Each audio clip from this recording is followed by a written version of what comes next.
My name is Adrian Pike. I am 66 years old, a widow for almost 9 years now. I spent my working life as an elementary school secretary.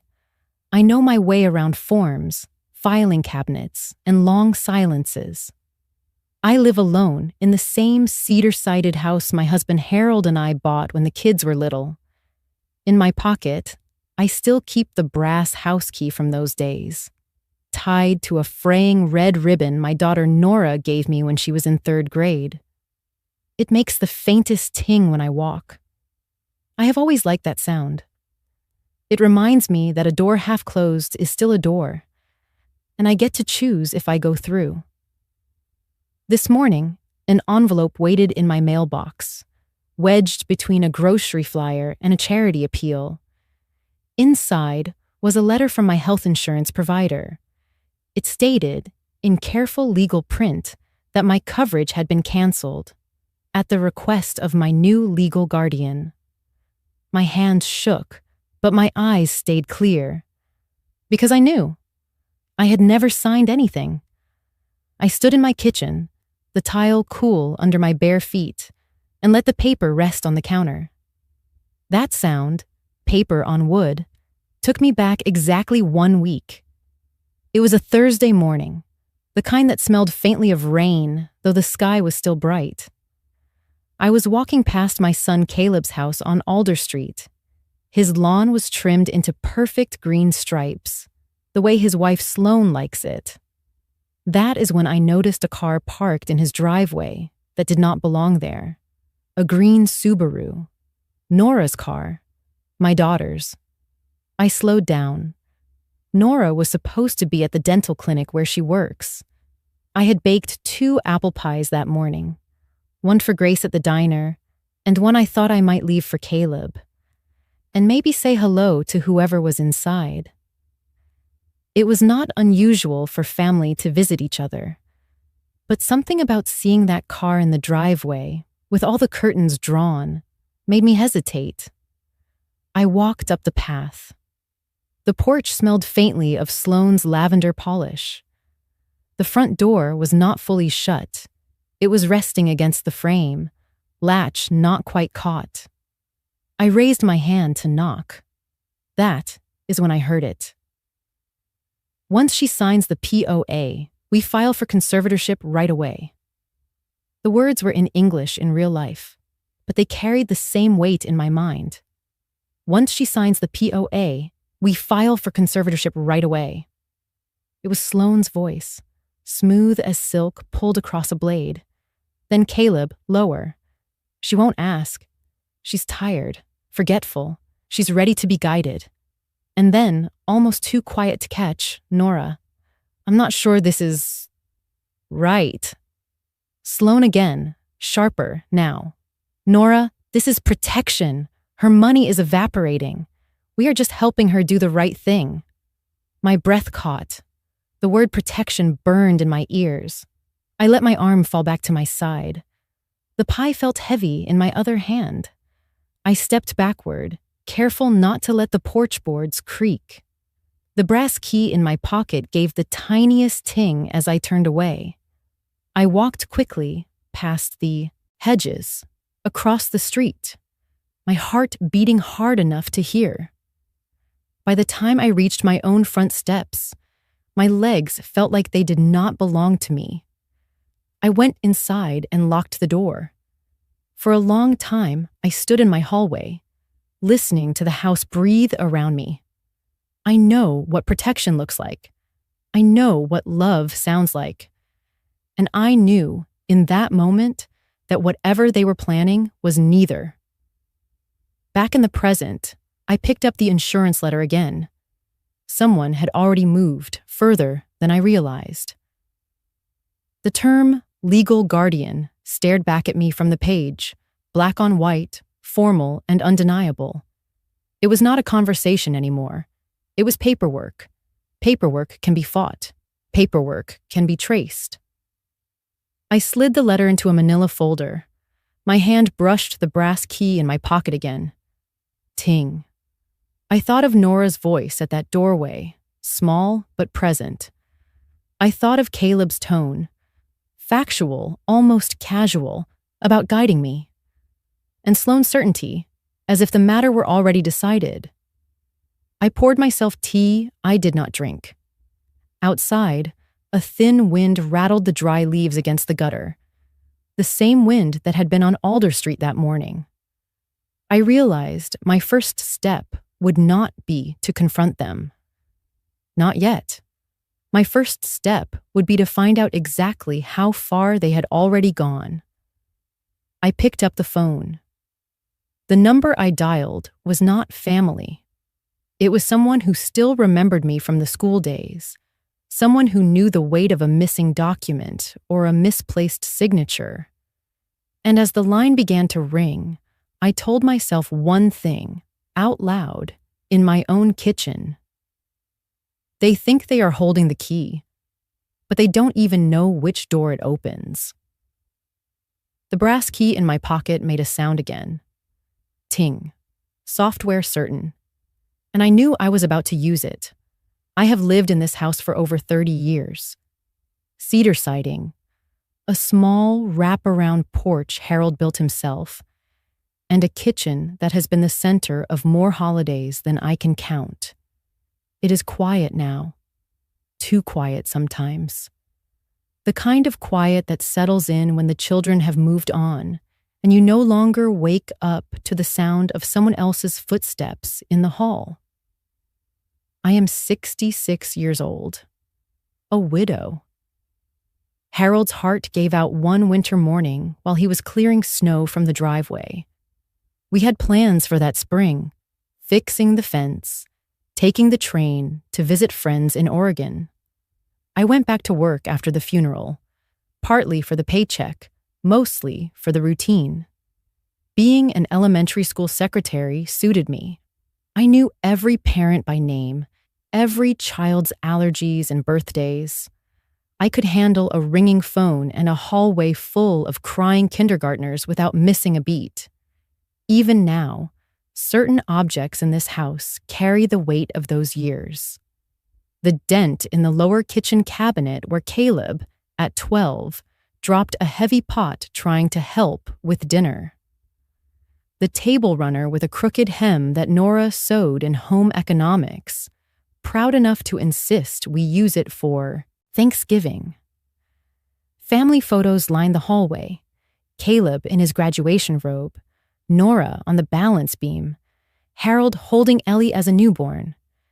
I keep them dusted, not because I am sentimental, but because neglect makes things disappear faster than loss.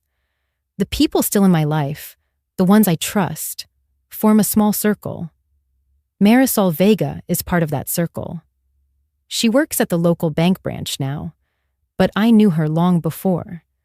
Her daughter was in Mrs. Wilkins's third grade class, and I once called Marisol at work because her little girl had left her lunchbox at home. She remembered that. Marisol is practical, quick with numbers, and quick to spot when something is out of place. She is also one of the few people I know who will tell me the truth, even if it is inconvenient. Then there is Grace. She owns the diner 2 streets over, the kind of place where the coffee is always hot and the pie is never perfect, but always tastes like it should. Grace has a way of cutting through pretenses with a single sentence. She once told a councilman his handshake felt like a wet paper towel. She makes me laugh, which is rarer than it used to be. My daughter Nora, she has a soft heart, softer than mine ever was. She means well, but she listens too closely to whoever is speaking last. That makes her vulnerable to people like Sloane, who can make manipulation sound like concern. Nora works long hours at a dental clinic. She is good with patients, and I believe she wants to do right by me. But wanting and doing are not always the same. Anita Patel, my lawyer, is another anchor. We met years ago at a library book fair. She was speaking about women navigating small business contracts, And I liked how she explained things without making anyone feel foolish. Anita does not waste words. She listens fully before she answers, and when she does, her advice is precise. In her line of work, precision is a form of defense. Jonah Keats is someone Anita brings in when discretion matters. You would mistake him for a reference librarian, neat sweater, careful manner. But he is the kind of person who can follow a trail of digital breadcrumbs until they lead to the source. He believes in evidence, in the chain that connects what someone does to what they meant to do. Dr. Phoebe Hart is a newer acquaintance. Anita recommended her as an independent geriatrician, someone who evaluates mental capacity without bias. She has a voice that makes you feel like you have time to answer fully, even if her schedule is tight. She reminds me of the best teachers I worked with, those who understood that listening often tells you more than any test. And then there is Ellie, my granddaughter, Caleb's daughter, 7 years old and already taller than I was at her age. She has a way of drawing houses with too many windows and gardens that spill beyond the page. In her world, no one forgets to invite you in, and every table has enough chairs. She is the reminder that not everything has been spoiled. Not yet. As I move through my home, I touch these memories. The dented cabinet, the crooked hem, like checking an old map. I know where I have been. I know who has stood beside me, and I know who is standing there now. This circle is small, but it is enough. I have learned that the right few are worth more than a crowded room. Each of them holds a different kind of key. Marisol can lock down a bank account before the wrong person touches it. Grace can read a motive in the space between words. Nora can choose the truth, if she is shown it plainly. Anita can dismantle a false claim with 3 lines of legal code. Jonah can retrieve what others thought was erased.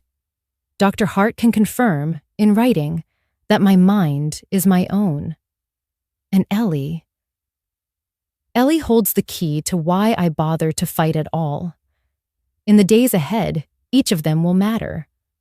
I do not yet know exactly how, but I know enough to start paying attention, because once a door is forced open, you cannot simply close it again and pretend it is secure. You either fix the lock, or you change the key entirely. The brass key in my pocket presses against my palm. Ting. The ribbon is faded, but it still holds. The morning after the insurance letter arrived, I sat at my desk with a cup of coffee gone cold and my laptop open. I told myself I was only going to check my email. That was a lie. I was looking for proof. It started with my estate management portal. I do not log into it often. There is rarely a reason. But the moment the dashboard loaded, I saw something that stopped me. 2 login entries I did not recognize, both from last week. One was labeled Document Download. The other said, Electronic Signature Completed. My breath tightened. I had not opened that file, let alone signed it. I clicked through the history. The document in question was a revision to my estate plan. Several asset allocations were altered, directing more to Caleb and Sloan, less to Nora and Ellie. There was nothing in my files indicating I had authorized any change. And yet there, in digital black and white, was my name on the signature line. The next stop was my bank account. I scrolled through the most recent transactions and found 3 entries that looked harmless at first glance. Each was under $500, small enough not to raise the automatic fraud alerts. All 3 were to an account I did not recognize, labeled with vague descriptions: logistics, estate review, consulting. I felt the first cold drop of certainty. This was deliberate, and it was not just in my imagination. My eyes drifted from the glowing laptop screen to the worn surface of my kitchen table. For a moment, the present blurred, and I was back 15 years earlier. The light over the table was warm then, the bulb casting a yellow circle across the pages of my ledger.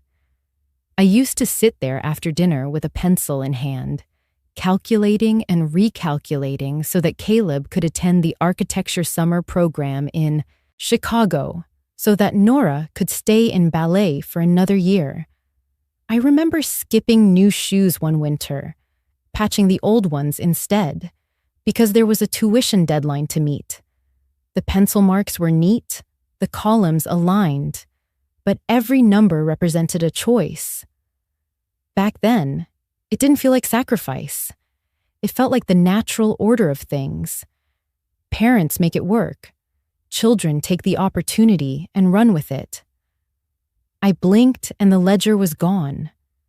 The table was bare except for my coffee and the laptop that now showed me just how much someone was willing to take. I reached for the phone. Marisol answered on the second ring. "Adrienne, hey, what's going on?" Her voice was brisk, but warm. "I need you to help me secure my accounts," I said. "And I need you to do it quietly." There was a pause, the kind where you can hear someone deciding whether to ask more questions. Marisol chose not to. "Okay. First, we put a monitoring flag on your accounts. Anything unusual will ping me directly. Second, I want you to activate two-factor authentication for every login you have. Bank, estate portal, email. Use your phone, not email, for the codes." She walked me through each step. The process was clinical, a checklist, but each click felt like a brick sliding into place, shoring up the walls. By the time we were done, she had sent me an email confirming the security updates and a note in her matter-of-fact way. "If anyone tries to make a move now, we'll see it." I thanked her and hung up. For a while, I just sat there, letting the quiet settle. Outside, the sky had shifted to a thin overcast. I pushed my chair back, crossed the room, and opened the bottom drawer of the sideboard. Inside was a small wooden box. I lifted the lid, and there, resting on a scrap of linen, was the brass house key with its faded red ribbon. I picked it up and felt the familiar weight in my palm. The ribbon was frayed at the edges, but it still held. I closed my fingers around it. They might have tampered with my signature. They might have rerouted my money in amounts too small to trip the alarms. But I still held this key. I still decided which doors I opened. And that, I told myself, was where I would start. The letter came in a thick cream envelope with my name in careful block print. I slid it open with a butter knife and unfolded 3 stapled pages. "Notice of temporary hearing," it read, with a date, a courtroom number, and the petitioner's names: Caleb Pike and Sloan Pike. My son, my daughter-in-law, petition for conservatorship. I read the first paragraph twice, then the second twice more. The language was precise and cold. It spoke of confusion, irregular payments, and the need for immediate authority. I set the letter down and filled the kettle, then noticed the burner was cold. The fridge hummed like it was holding its breath. I leaned on the counter and asked myself the question I didn't want to ask. What if this was love, twisted into paperwork? What if they believed they were protecting me? Caleb liked checklists. Sloan liked plans. Nora followed whoever sounded sure. Maybe they told themselves moving fast was mercy. But I had seen the portal logins. I had seen the revised allocations, the small transfers labeled like errands. protection that starts by moving your money without asking is not protection. It is possession dressed as care. I took a slow breath and let the kettle sit silent. There are moments when the floor tilts just enough to demand a new stance. This was one. I didn't need a kitchen fight. I needed a plan. I scrolled to a number saved years ago. Patel, Anita. We met at a library book fair where she explained contracts to women who sold pies and quilts. She spoke in plain English and stayed after to answer questions no one else would. She answered on the third ring. "Adrian, how are you?" "I have a hearing notice with my name on it," I said. "Caleb and Sloan filed for conservatorship. I have proof of unauthorized logins, a document I never signed showing my signature, and 3 small transfers to an unknown account. I need you." Her voice stayed calm. "Come in this afternoon. Bring the letter, your laptop, and the bank statements. We start by preserving everything." Her office smelled of leather and new paper.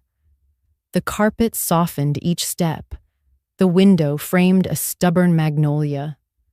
Anita waited while I stacked my papers. She read the notice, then drew 3 short lines on a legal pad. "First," she said, "we send preservation letters to the bank, estate platform, and your cell provider. That forces them to keep access logs, IP addresses, text records tied to security codes, and signature metadata. If the timeline is challenged, we'll have the chain intact. Second," she said, raising another finger, "schedule an independent capacity evaluation. I recommend Dr. Phoebe Hart. She'll document cognitive baseline, executive function, and financial judgment.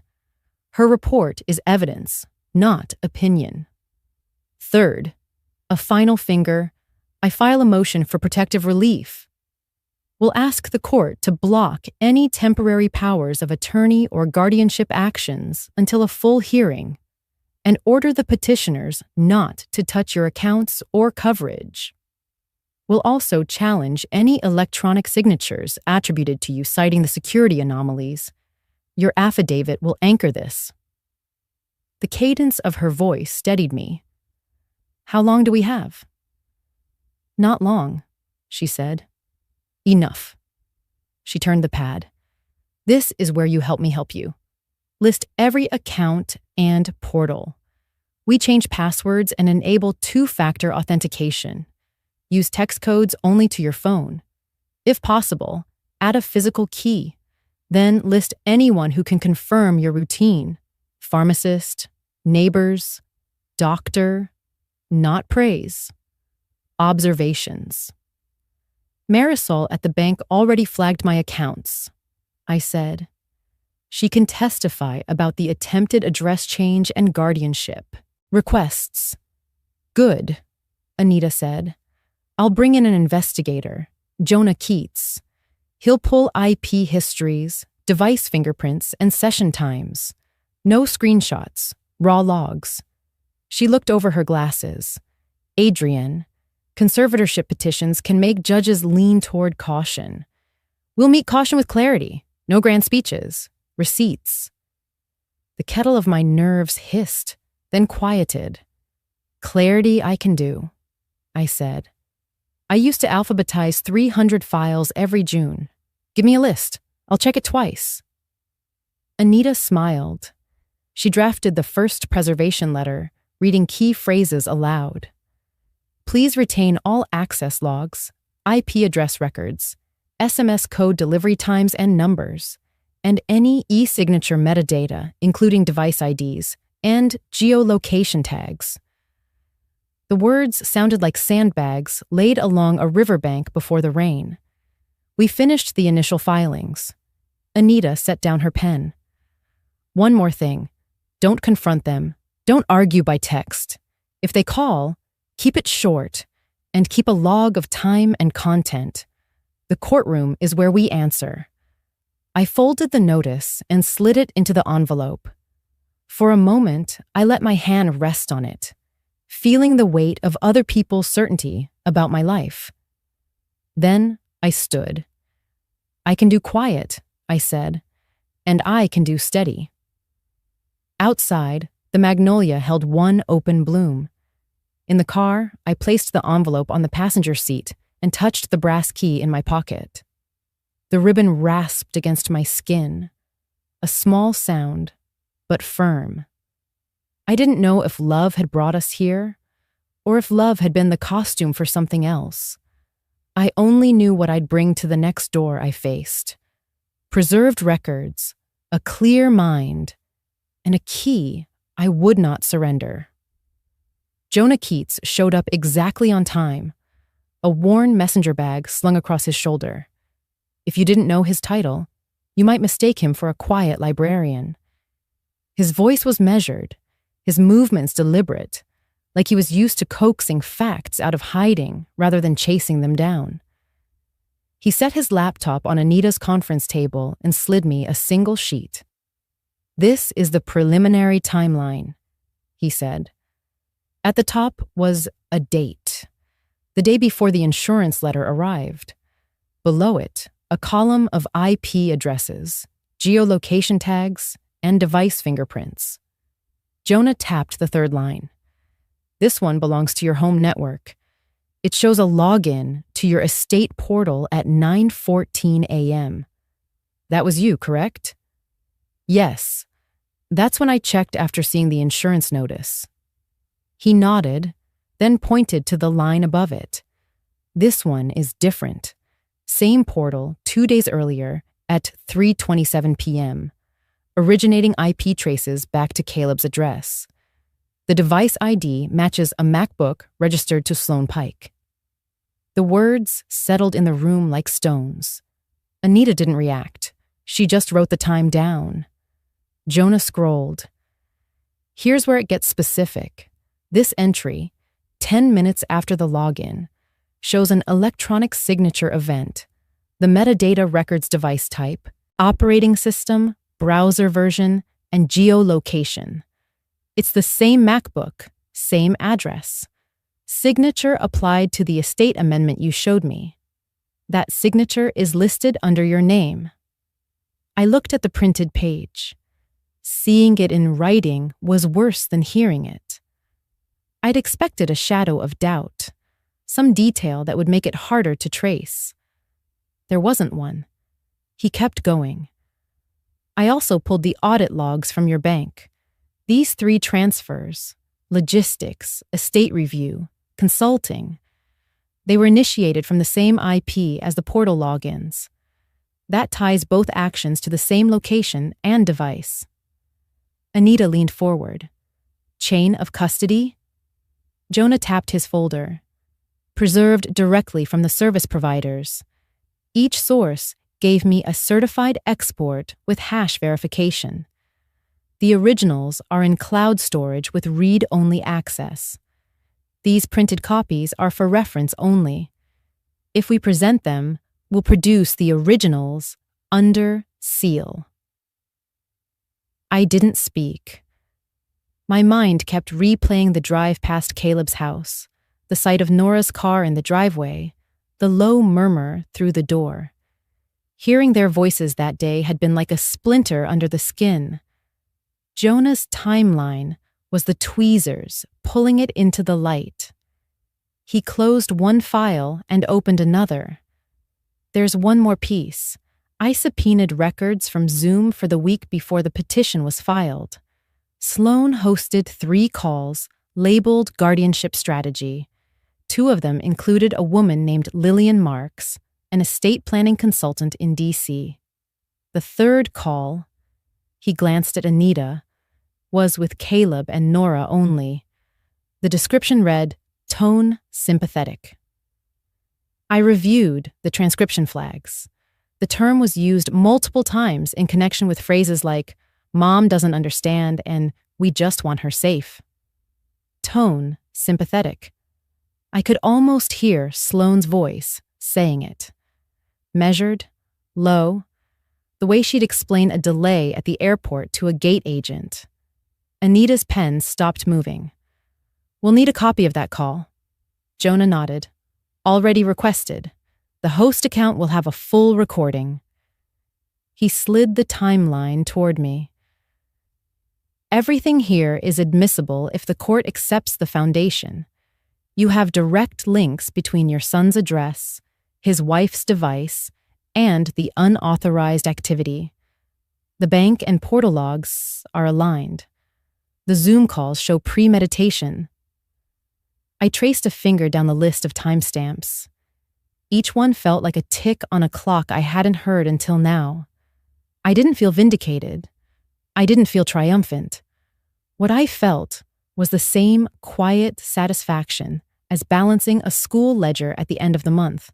Numbers aligned, columns matched, everything accounted for. It didn't erase the work it took to get there. It just meant the math was true. "Thank you," I said, finally. Jonah gave a small nod. "I'll keep monitoring for any new access attempts. If there's another login, we'll catch it in real time." When he left, Anita gathered the papers into a neat stack. "This is strong," she said. "We'll attach it to the motion for protective relief. It's not just your word, it's the data speaking." I slid the brass key from my pocket, the ribbon trailing over my palm. In my mind, the red was brighter than before. Not because I was closer to winning, but because the door it unlocked was still mine to open. "Let's keep going," I said. The park sits on a low hill above the old train station, where the wind always moves first. I chose the same bench where Nora learned to balance on 2 wheels, wobbling past while Harold jogged backward with his hands out. I arrived early, faced the cracked path, and held the brass key in my pocket like a talisman. When Nora turned the corner, she hugged her jacket, although the afternoon was mild. Worry had arranged her into a smaller shape. "Hey, Mom." Her voice was low and unsteady. Then she tried for a smile that did not land. I nodded to the bench. She sat at the far end, as if we were still leaving room for a bicycle between us. "I got your text," she said. "You needed to talk. Is everything all right?" I opened the window in my chest and let air in. I received a letter canceling my insurance. It named a new legal guardian. I did not appoint one. The words lay between us. Birds worked at the grass. A train horn carried through the trees. Nora tightened her sleeves. "I did not know about the insurance," she said. "Sloan said paperwork would be easier if we centralized things. She asked me to witness a few forms so the clinic would not bother you with calls. She said it was just helping." "Helping whom?" I asked. "She said helping you. She said Caleb was handling it, and that it would be better if we took the load off.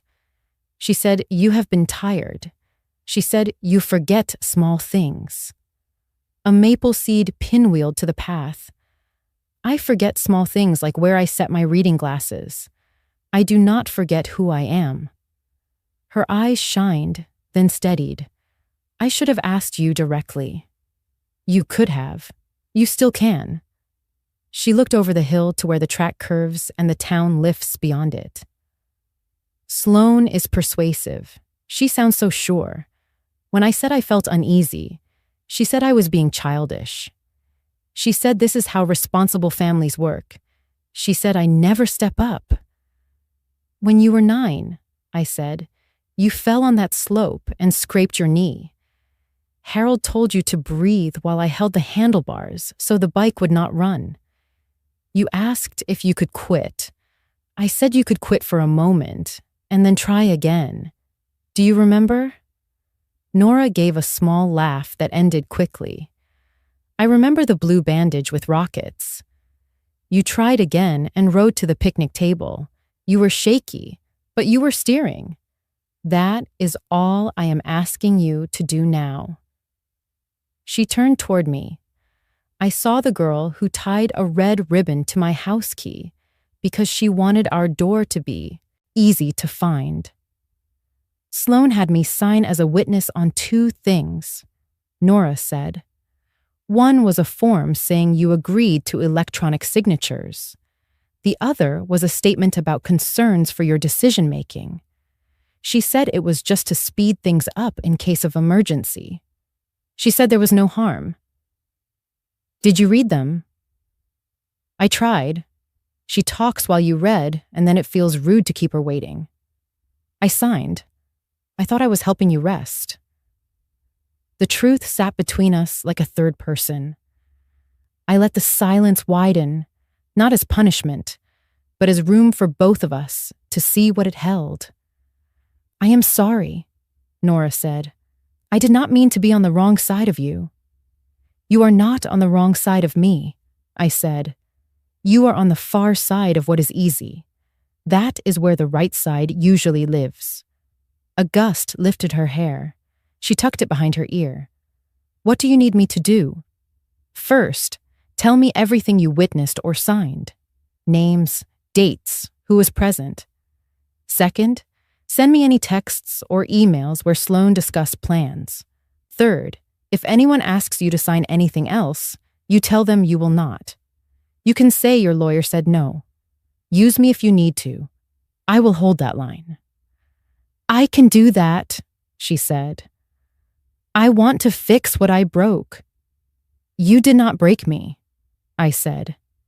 You made a mistake. We will correct the record, and then we will lock the door the right way.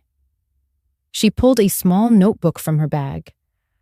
I started writing things down after I heard Sloan say tone sympathetic on a call. It felt wrong in my stomach.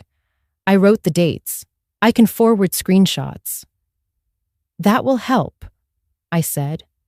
Jonah will connect the logs. Anita will handle the filings. She took a breath that filled her shoulders. I keep thinking about how often you paid for everything without saying you were paying for everything. Lessons, trips, the time you fixed my car. You never said it like a bill. She exhaled. I thought helping Sloan was paying you back. You do not owe me a debt, I said. You owe yourself a standard. She wiped her cheek with the heel of her hand. I want to meet it. A freight train slid by, slow and metallic, a long sentence without commas. When it passed, the park felt wider. Nora shifted closer on the bench until our sleeves touched. Silence can be an answer, I said. But today I need your voice. I need you to stand in the truth you already know. I will, she said. Mom, I am here. I closed my fingers around the brass key until I felt the groove Harold filed decades ago. In Nora's damp eyes, I saw a younger version of myself at this bench, afraid to steer, and trying anyway. That girl learned to keep her balance. This woman can too. I let the old ache fall away, the way a scab loosens when the skin beneath has mended. Good, I said. Now we begin. The woman at the grocery register held my carton of milk in one hand and my card in the other.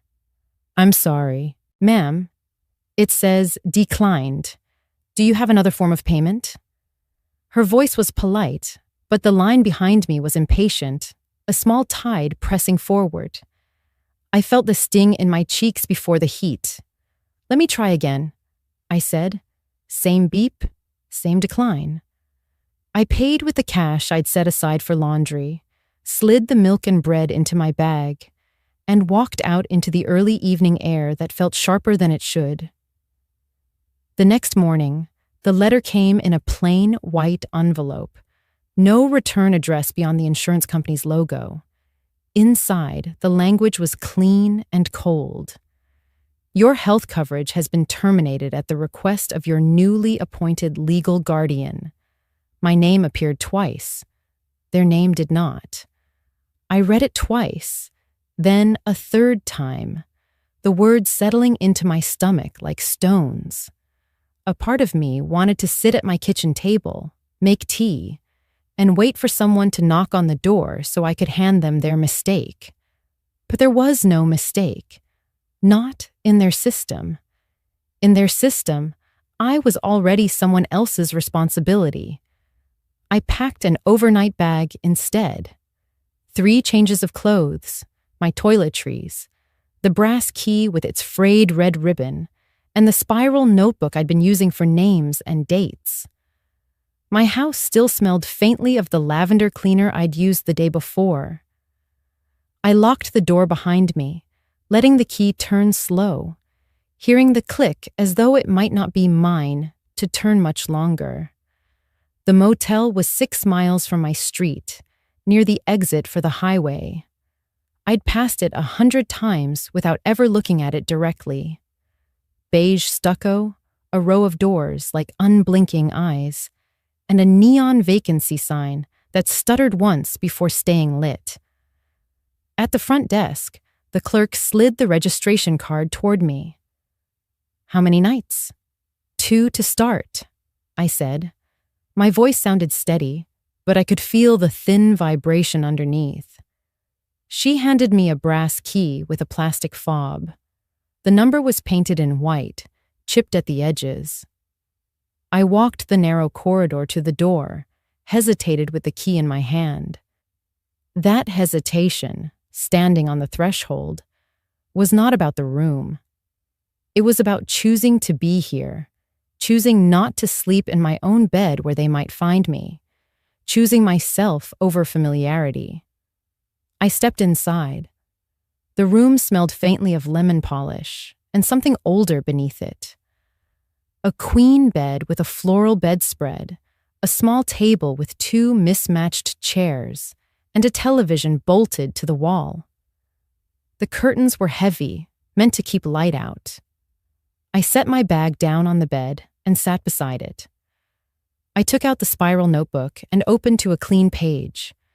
The pen felt warm from being in my purse. I wrote at the top, "Letter to them." I did not write "Dear" or any name. I simply began, "If tomorrow I lose in that courtroom, I will still have myself. You can take access, titles, and even my home address, but you cannot take the choice to be me.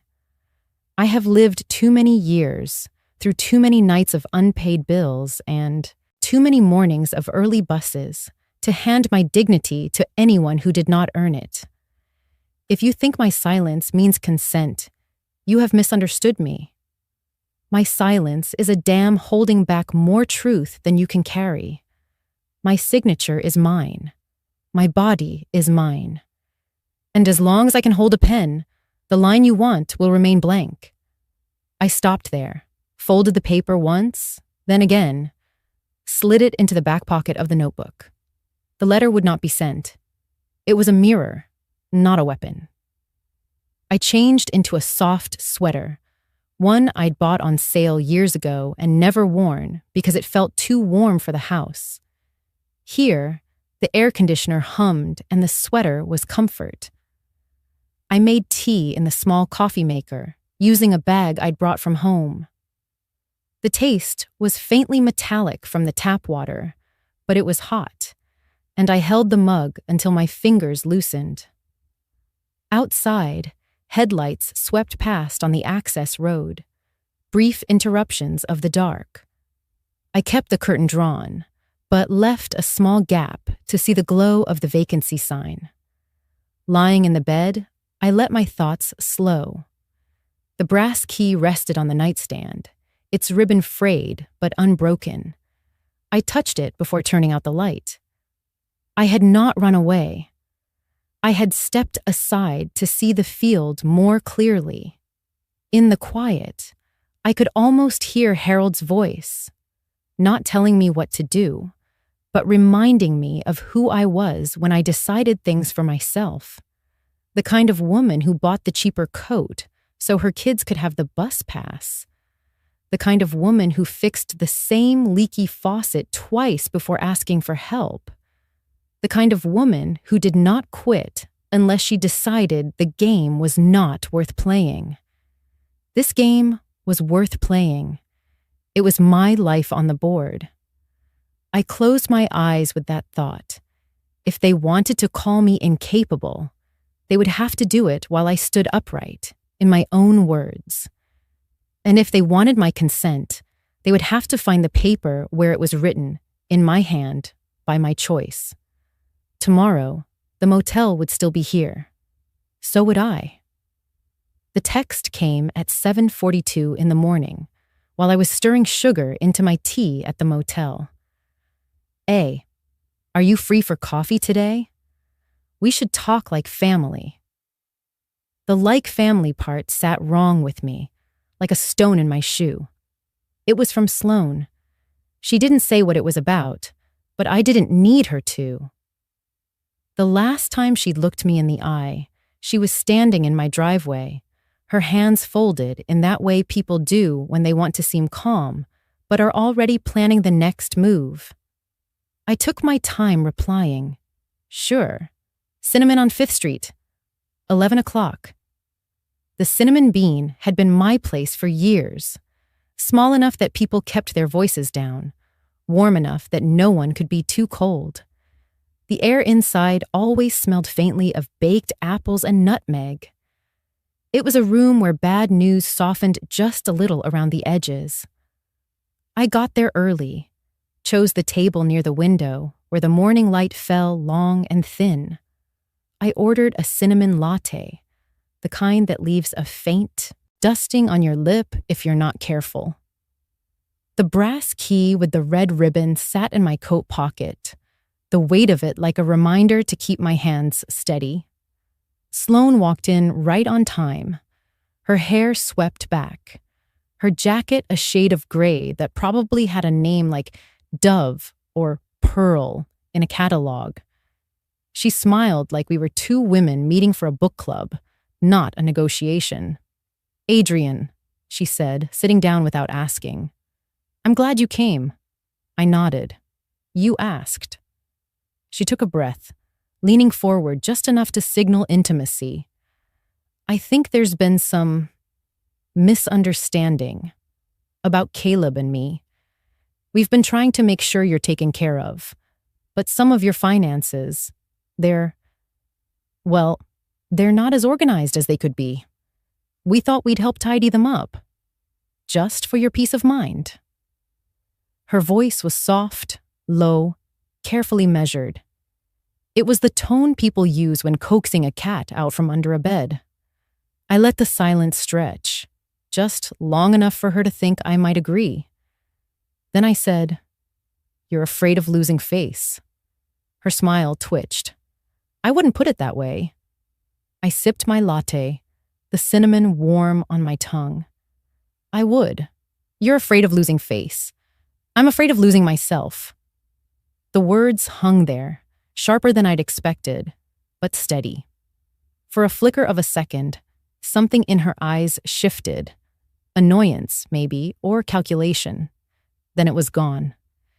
You know we only want what's best for you, she said. I set my cup down. You want what's best for you, and I'm not for sale. She blinked, just once, before glancing at her watch.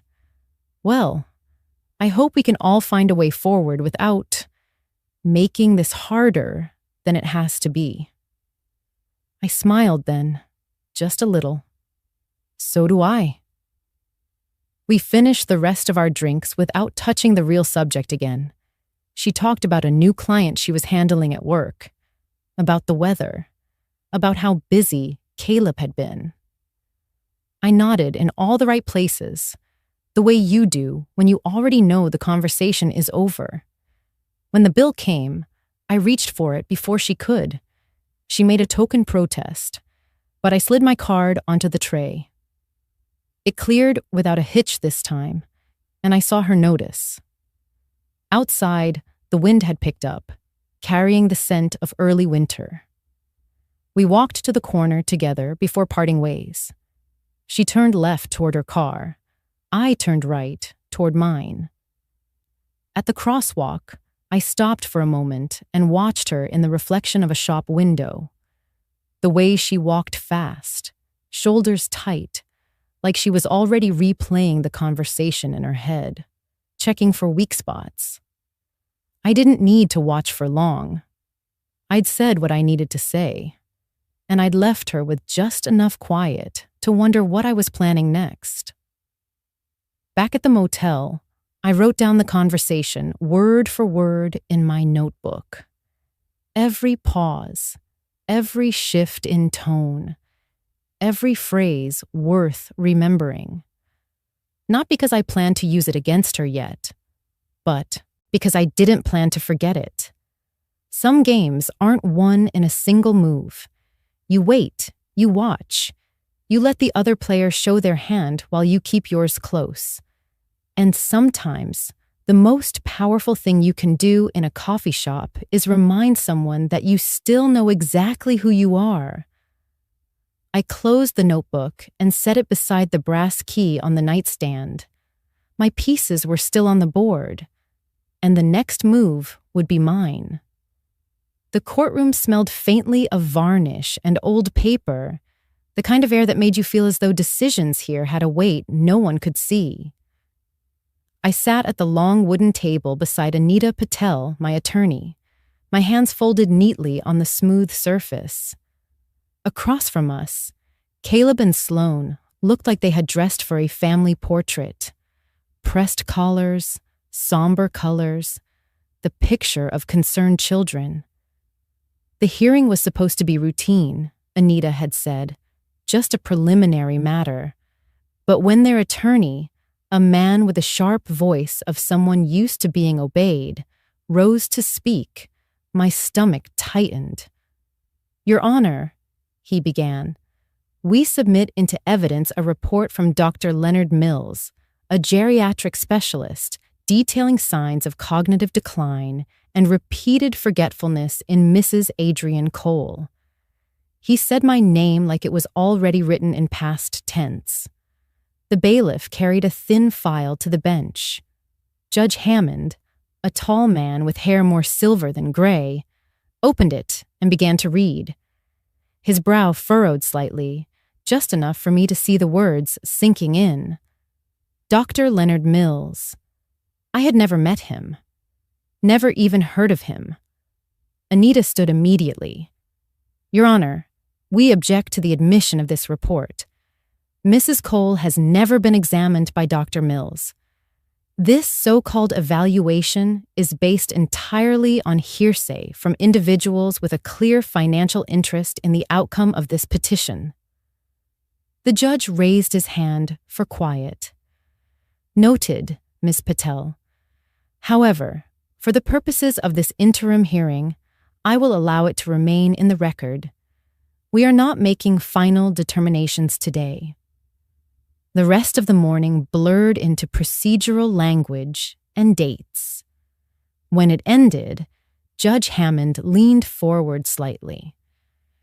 "Given the conflicting accounts and this new evidence, I am appointing a guardian ad litem to assess Mrs. Cole's best interests before we proceed. We'll reconvene in 6 weeks. Court is adjourned." The gavel fell like a closing door. I walked out into the hallway with Anita at my side. Caleb and Sloane trailed behind us, their voices low, but carrying just enough for me to hear necessary, and only trying to help. The words felt like sandpaper.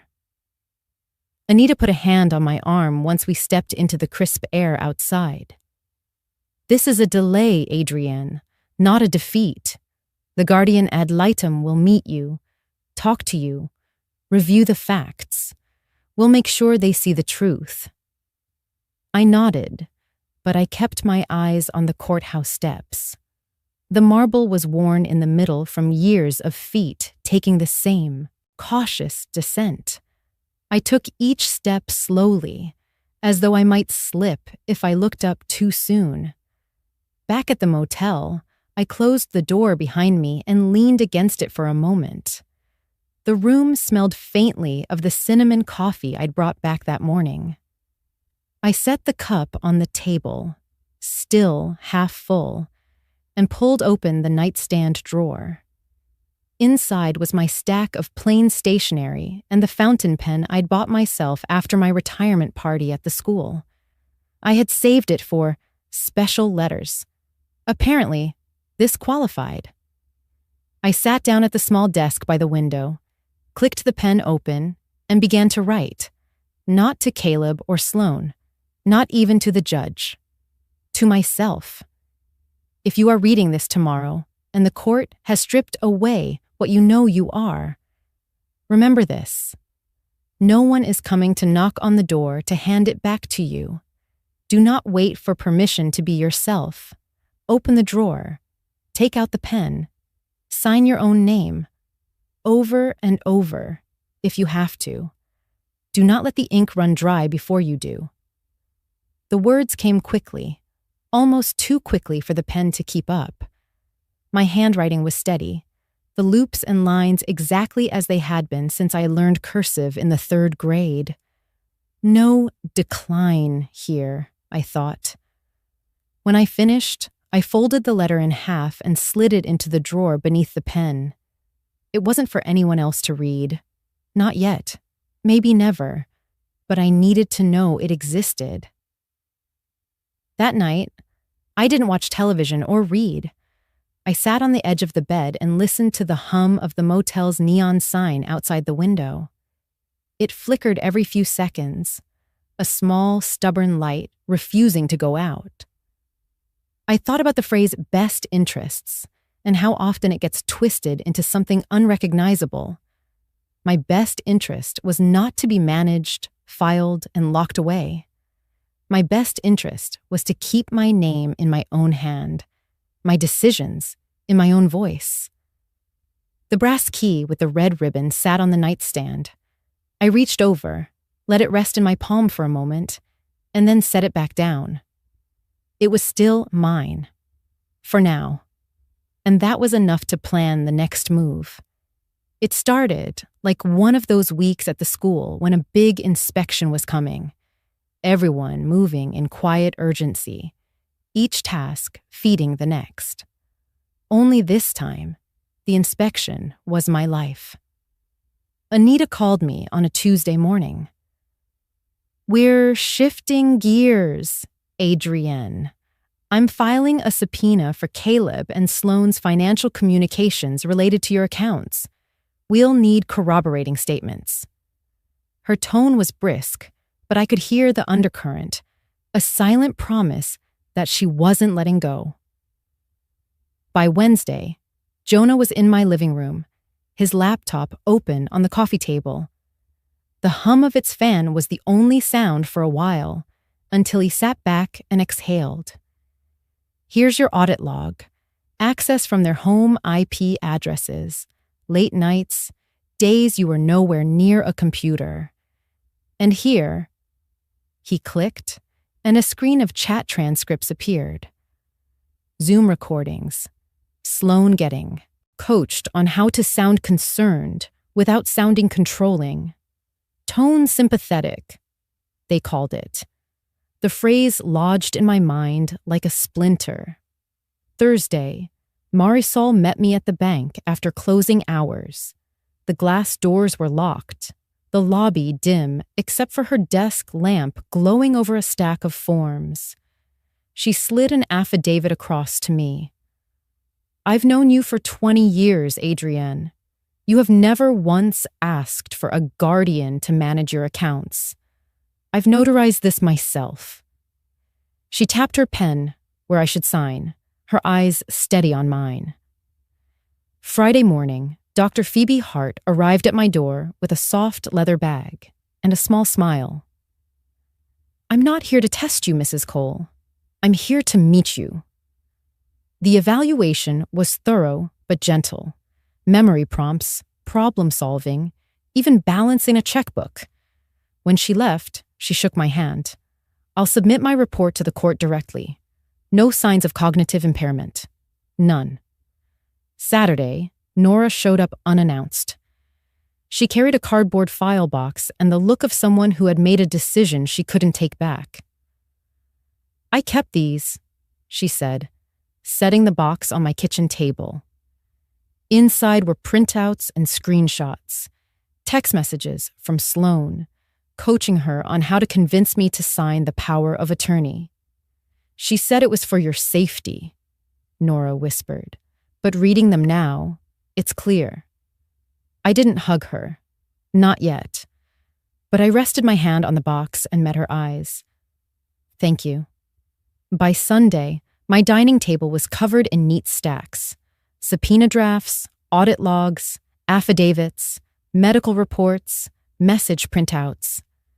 I worked through them slowly, methodically, the same way I used to grade essays.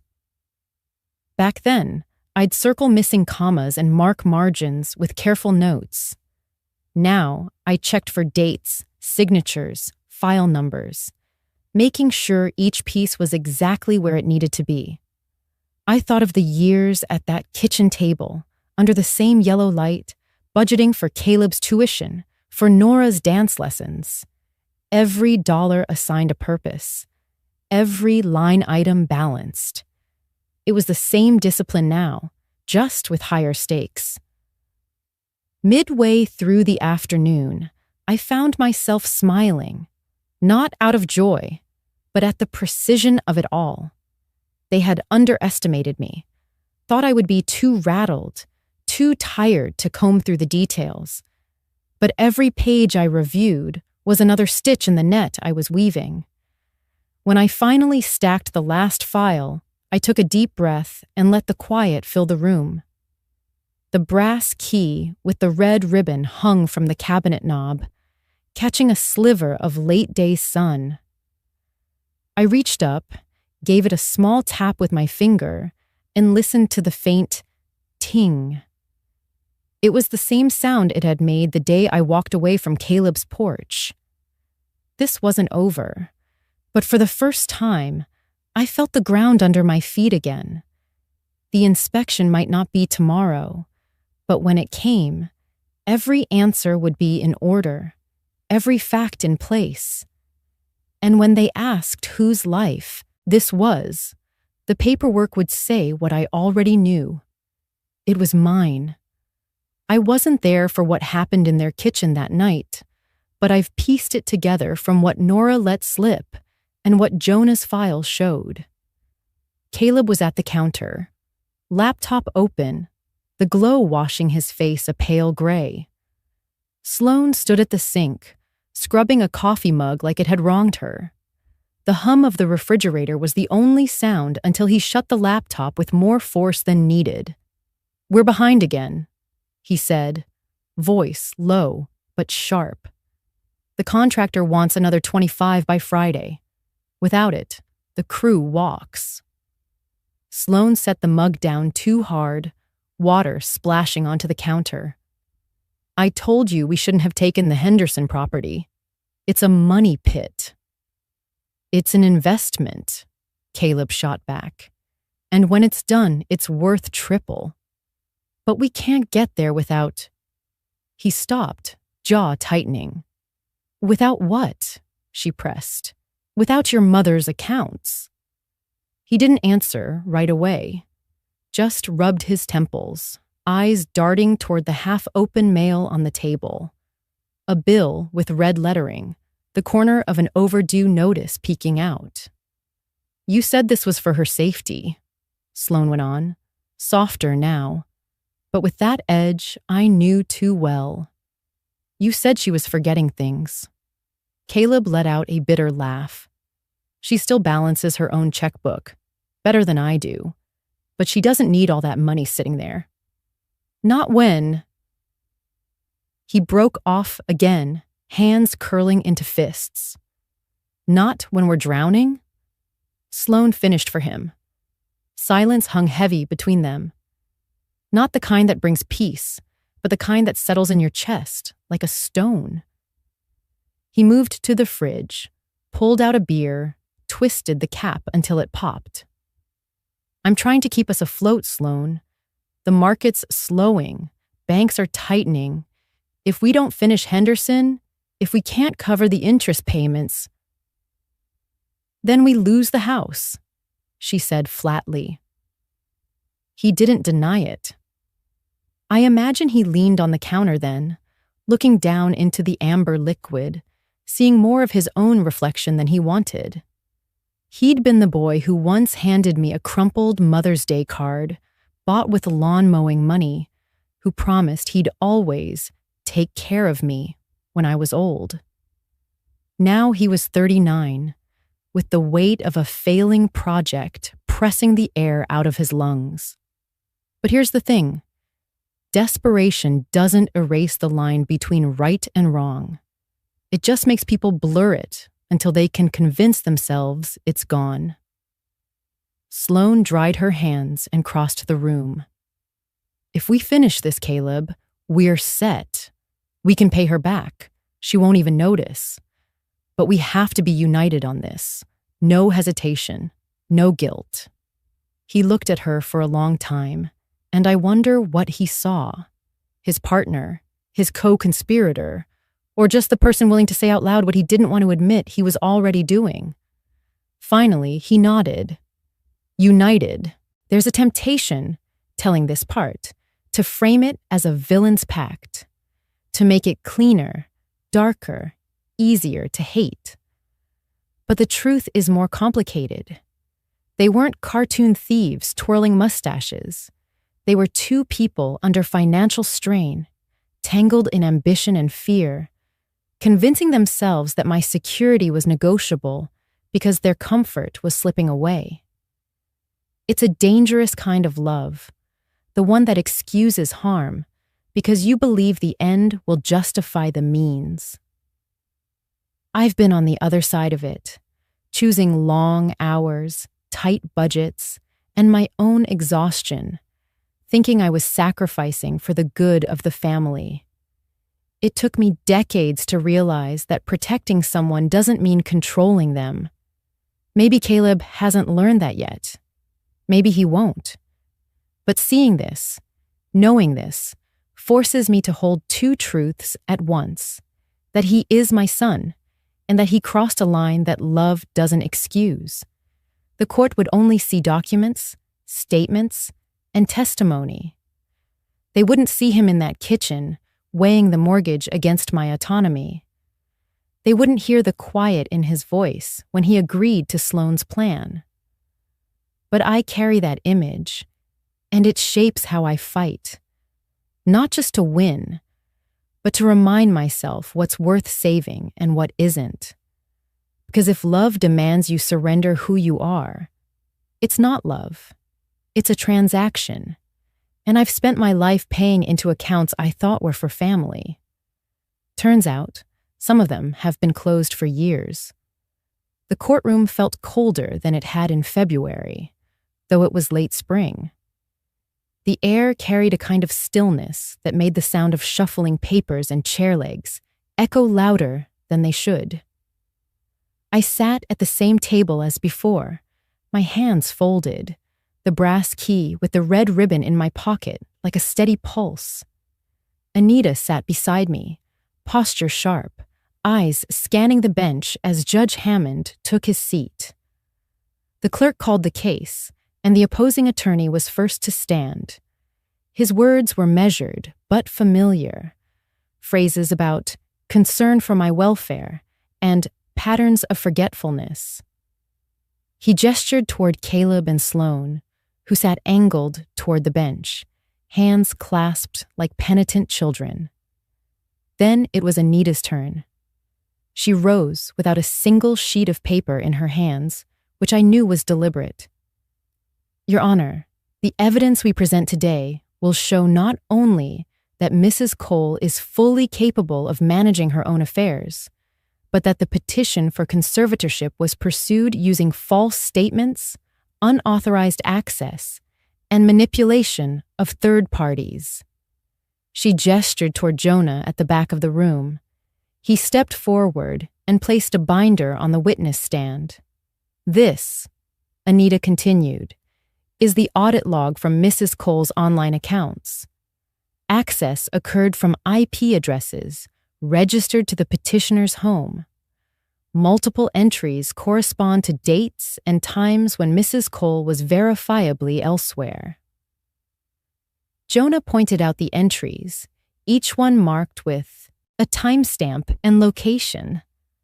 The judge leaned closer to the screen as they scrolled. Anita moved to the next point. We also have evidence of unauthorized attempts to change account recovery options, which Mrs. Cole thwarted by enabling two-factor authentication.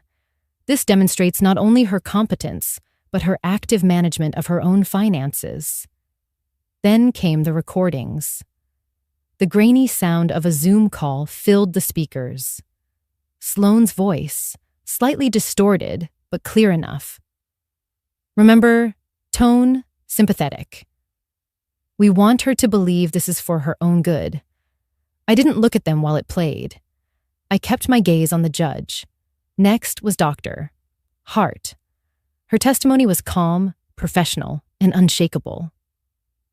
I conducted an independent evaluation of Mrs. Cole. There is no evidence of cognitive decline or memory impairment. In my professional opinion, she is fully capable of managing her personal, medical, and financial affairs. Finally, Anita brought Nora forward. My daughter held a small box as if it weighed more than it should. She testified about the text messages, about how she was told to convince me to sign the power of attorney. I thought I was helping, she said softly, but reading them again, it was wrong. The courtroom was silent except for the scratch of the clerk's pen. Anita concluded simply, "Your Honor, this petition is not about protection. It is about control. And the law does not grant control over a competent adult without clear and compelling evidence, which we have shown does not exist here." Judge Hammond sat back, hands folded, his gaze moving between both tables. When he spoke, his voice carried the weight of finality. The petition for conservatorship is denied. Furthermore, this court warns the petitioners that any further attempts to interfere with Mrs. Cole's legal or financial autonomy without just cause may result in sanctions or other legal remedies. Mrs. Cole is entitled to live her life without unwarranted intrusion. The gavel came down once, crisp and final. I didn't smile. I didn't even glance toward Caleb or Sloane. I just let out a slow breath I felt all the way down to my fingertips. It wasn't triumph that filled me. It was something steadier, quieter. The kind of victory you don't celebrate out loud, because it's not about winning over someone else. It's about winning yourself back. As we stood to leave, Anita leaned toward me. "You did more than defend yourself today, Adrian. You set a record. This was clean." I nodded, my voice low. "Let's keep it that way." Outside the courthouse, the air was warmer, the sky a pale blue streaked with high clouds. I slipped my hand into my pocket and felt the key. It was still there. It had always been there. This time, I didn't tap it for luck. I held it like proof. The courtroom was small, paneled in dark wood that seemed to drink in the light. I sat beside Anita at the respondent's table, my hands resting on a single legal pad, not because I needed to write anything, but because it felt good to hold on to something of my own. The brass key with the red ribbon lay in my coat pocket, cool against my palm when I slipped my hand in for reassurance. The clerk called the case, and the petitioner's attorney rose first. His voice was smooth, practiced. He spoke about concern for my well-being and recent lapses in judgment, painting a picture of a woman too fragile to steer her own life. Caleb and Sloane sat behind him, angled toward the bench, eyes forward, faces neutral. When he finished, Anita stood. No papers in her hand, just her voice, steady and clipped at the edges. "Your Honor, the evidence before you will show that Mrs. Adrienne Cole is not only competent, but that this petition is rooted in unauthorized access, fabricated concern, and coordinated efforts to seize control of her estate. She called Jonah first.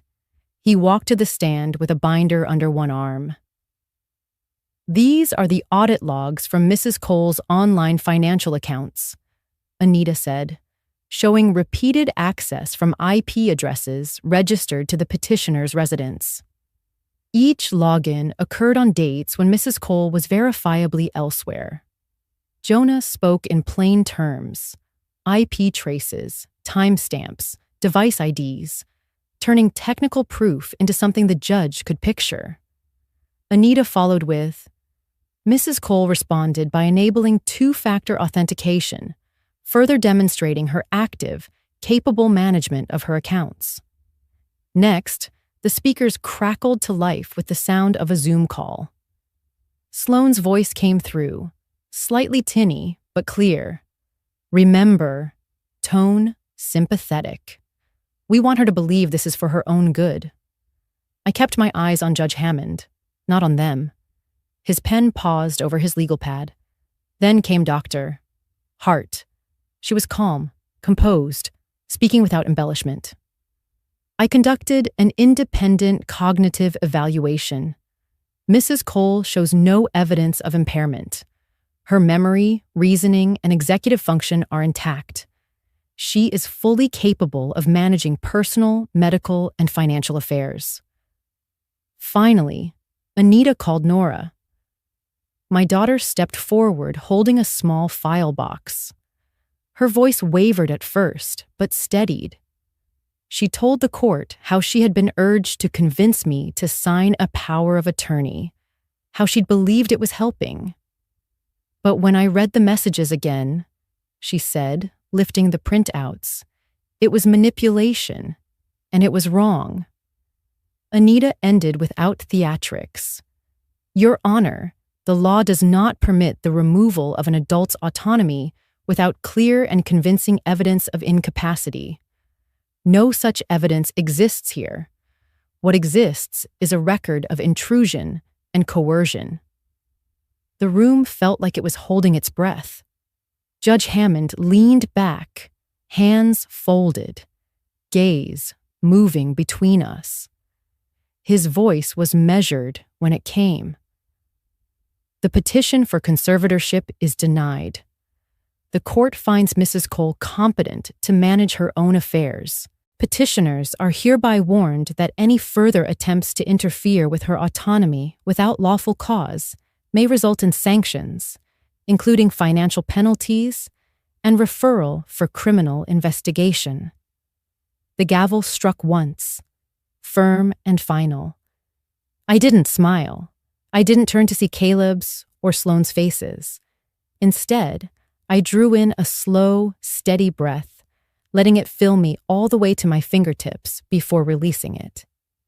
This wasn't triumph in the way people imagine. It was quieter, heavier, the kind that settles into your bones. Anita touched my arm as we stood. "This is as clean a win as it gets," she murmured.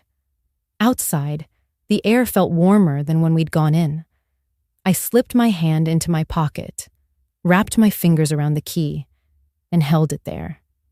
Not for luck, not for hope, but as proof that what was mine was still mine.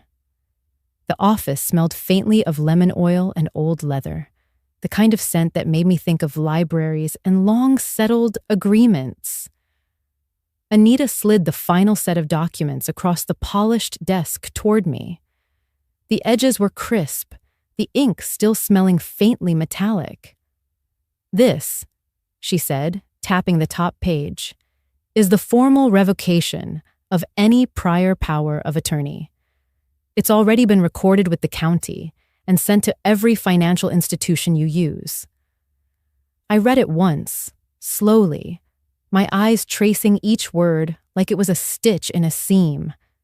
Then I signed, my pen moving in a steady arc. Anita turned to the next stack. "This," she continued, "is the irrevocable trust. We've named Nora as the successor beneficiary of the house. Ellie is designated as beneficiary for the trust's liquid assets. And per your instructions, a charitable fund is established for the soup kitchen grace runs, with an annual disbursement set in perpetuity. I looked at the language, the careful phrases, irrevocable, in trust, without reservation. There was a strange calm in seeing my intentions locked into words the law couldn't bend for anyone's convenience. I've made sure there's no room for challenge, Anita said. Your wishes stand, regardless of who tries what, later. I signed again.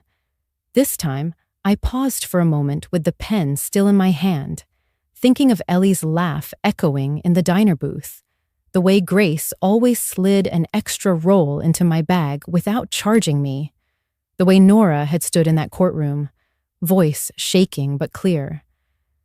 Anita gathered the signed pages, stacking them neatly, her hands precise. Do you want me to send copies to Caleb? I shook my head.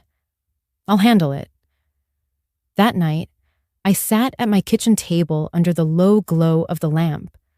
The house was quiet, except for the ticking of the clock on the wall. In front of me, a manila envelope lay open. Inside, I placed 3 things. First, a copy of the court's decision, the embossed seal catching the light. Second, the formal revocation, clear, unambiguous, permanent.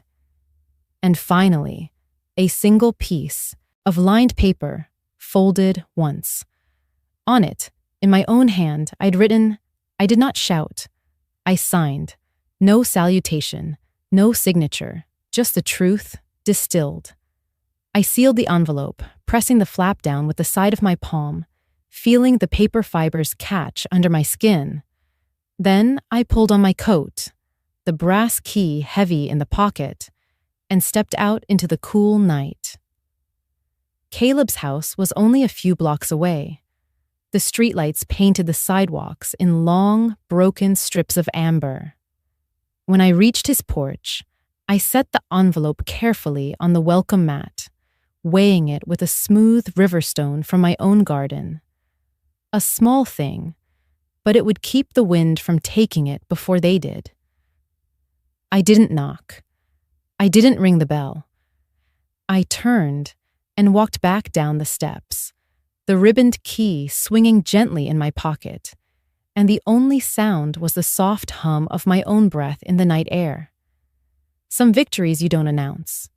You don't need to. They exist in the space between what they tried to take and what you chose to protect. And mine was written now, sealed in ink, filed in the records, and resting on a doormat where the weight of it would be felt without a single word exchanged. When I got home, I made tea, chamomile, steeped until the water turned a soft golden brown. I sat at the table with my hands wrapped around the cup, steam touching my face like a quiet blessing. The papers were gone from my sight now, but I knew they'd done their work. Justice doesn't always come in the form of a verdict read aloud. Sometimes it's a stack of signed pages, a trust no one can undo, a letter with fewer than 10 words. Sometimes it's the knowledge that the next time someone tries to write your story for you, they'll find the pen already in your hand. It was early evening when I saw him standing at the gate. The air was cool, tinged with the faint smell of wood smoke from someone's chimney down the block. Caleb's hands were shoved deep into the pockets of his jacket, his shoulders slightly hunched, like a man trying to make himself smaller. I stepped onto the porch, not hurrying, letting the wood boards creak under my steps. We stood like that for a moment, me on the porch, him just beyond the gate. Mama. His voice was quiet, and I could hear the strain in it. I know you did everything you could for us, all these years. The words hung there between us, heavy but without a place to land. I thought of the times I'd stayed up past midnight at the kitchen table, bills spread out, trying to stretch my paycheck so he could go on the school trip. The trip so Nora could get new cleats for soccer. I thought of the meals skipped so there'd be enough for them to eat. I walked down the steps slowly, stopping on the path a few feet from the gate. "You pay your debts, Caleb," I said, my voice steady. "I'm paying mine, the one I owe to myself." He blinked, and for a second I saw the boy he used to be, the boy who brought me a dandelion, bouquet from the yard, grinning like it was treasure. But behind his eyes was the man I had seen in court, the man who had tried to take what wasn't his.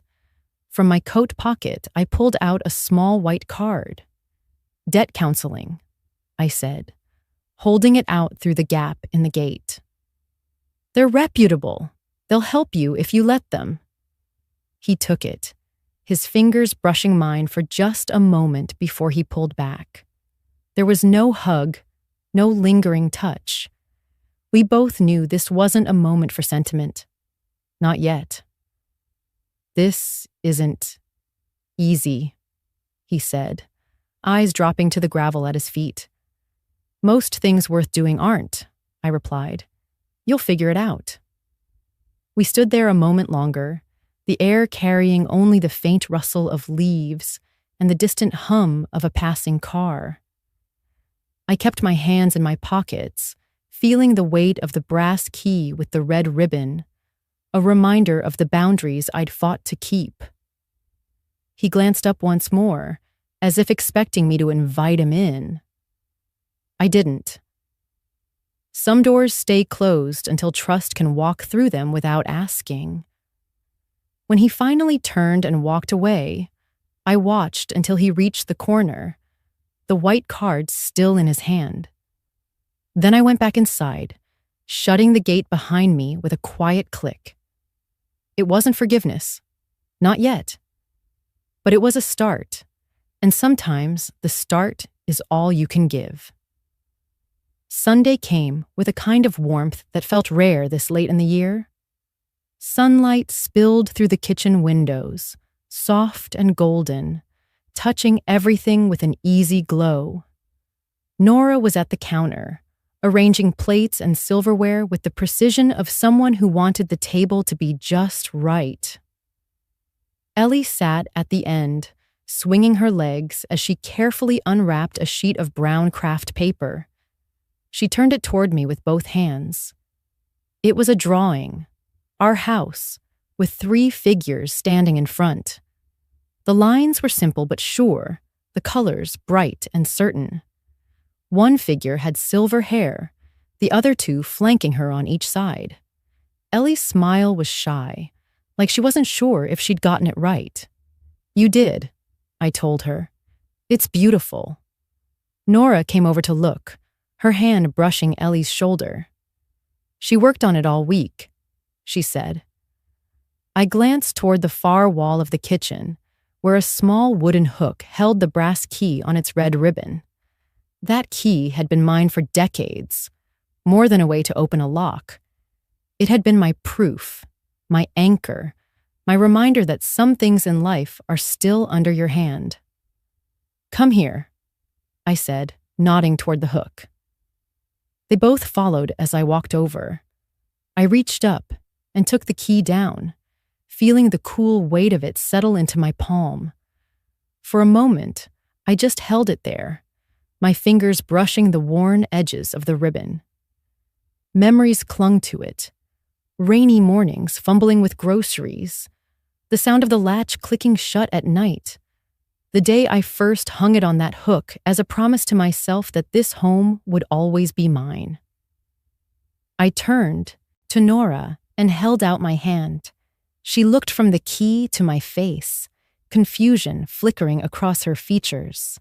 "Hold it," I said. Her fingers closed slowly around the brass, as if she were afraid it might burn. "Keep it safe," I told her. "A door that's closed isn't always locked. Sometimes it's just waiting for the right hand to open it again. Now you have the key." Her eyes glistened, and I could see her swallow back something she wasn't ready to say aloud.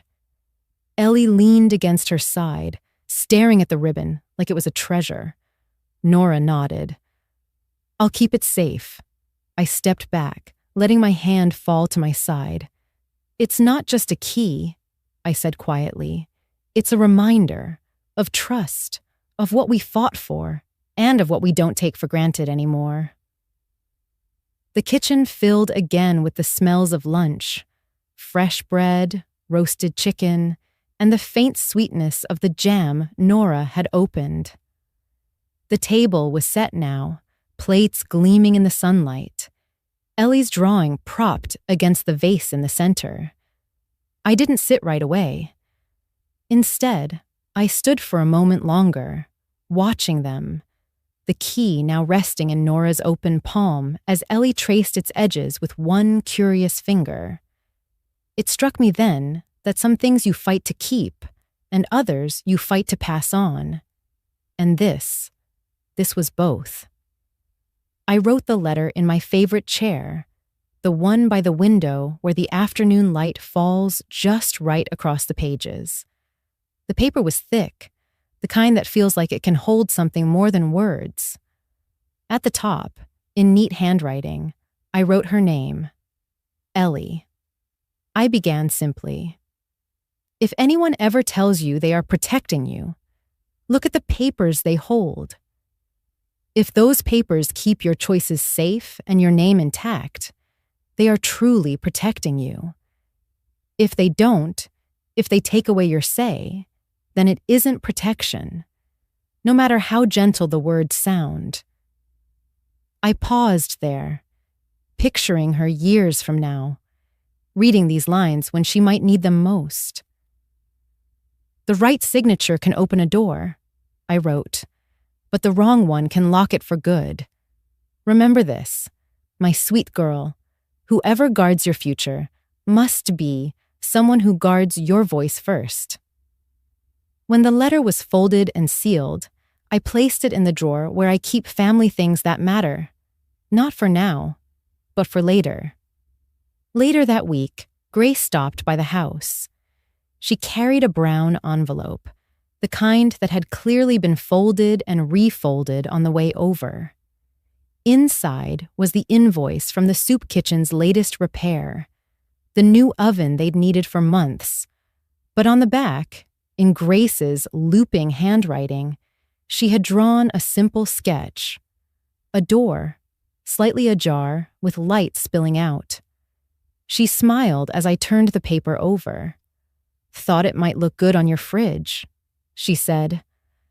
I traced the outline of that door with my finger. "And I have the key," I told her.